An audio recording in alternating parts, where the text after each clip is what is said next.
Hi, my name is Michele and I work at the European Union Delegation to the Kyrgyz Republic. I manage water-related projects.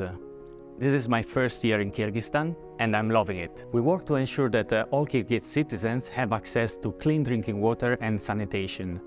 For that purpose, the European Union have mobilized over 50 million euros of grants that have generated more than 100 million euros of investment in 14 cities and 8 villages in Kyrgyzstan.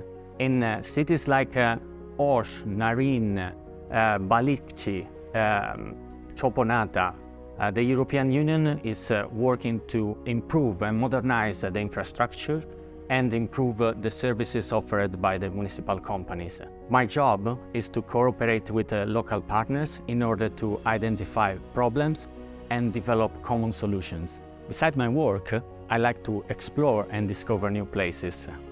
But you know, being Italian, I love food. Beshbarmak, shashlik, lagman. Kyrgyzstan may be a small country, but it's full of surprises. I cannot wait to explore and discover more. Blessed.